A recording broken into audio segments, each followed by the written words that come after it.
नारी में दान और त्याग होना चाहिए, उसकी यह सबसे बड़ी विभूति है।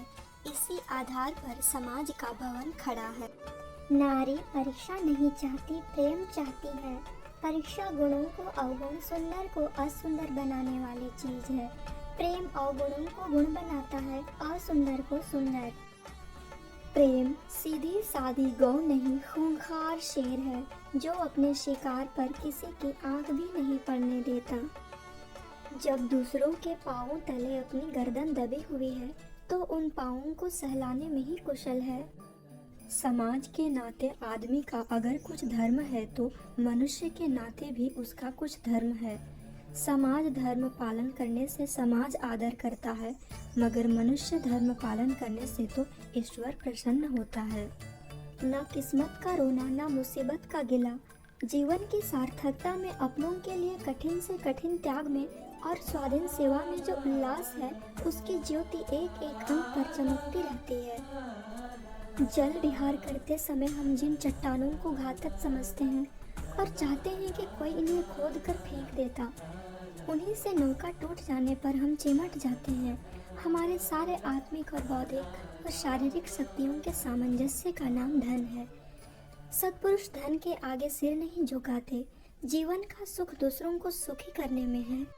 दो भले आदमियों में लड़ाई लगाकर अपना उल्लू सीधा करना बेपूंजी का रोजगार है, मगर इसका घाटा और नाफा दोनों की जान जोखिम है, समझ लीजिए। घमंडी आदमी प्रायः शक्की हुआ करता है, और जब मन में चोर हो तो शक्कीपन और भी बढ़ जाता है।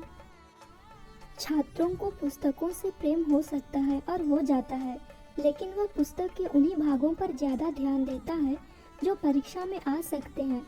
उसकी पहली गरज परीक्षा में सफल होना है, ज्ञानार्जन इसके बाद। अगर उसे मालूम हो जाए कि परीक्षक बड़ा दयालु या अंधा है और छात्रों को यूं ही पास कर दिया करता है, तो शायद वह पुस्तकों की ओर आंख उठाकर भी ना देखे।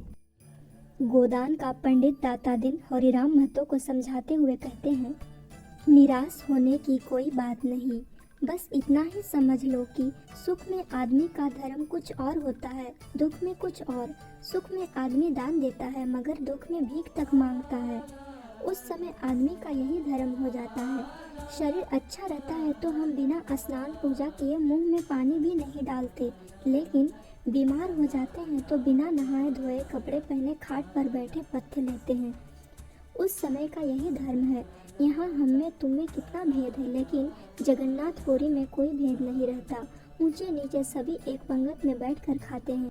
आपातकाल में श्री रामचंद्र ने सेवरी के जूठे फल खाए थे, बाली का छिपकर वध किया था। जब संकट में बड़े बड़ों की मर्यादाएं टूट जाती है, तो हमारी तुम्हारी कौन बात है। प्रेम जैसी निर्मम वस्तु क्या भय से बांधकर रखी जा सकती है। वह तो पूरा विश्वास चाहती है, पूरी स्वाधीनता चाहती है, पूरी जिम्मेदारी चाहती है। उसके पल्लवित होने की शक्ति उसके अंदर है। उसे प्रकाश और क्षेत्र मिलना चाहिए।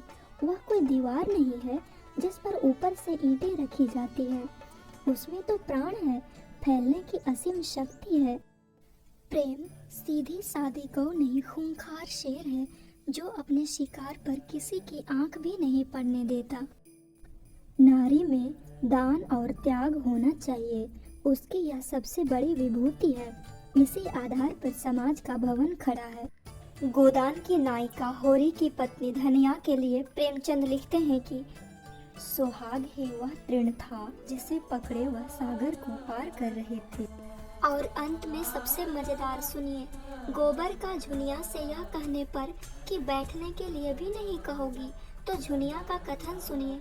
महीने में आओगे तो पीढ़ा पानी पाओगे, सप्ताह में आओगे तो हुक्का पानी पाओगे, और रोज रोज आओगे तो कुछ भी नहीं पाओगे।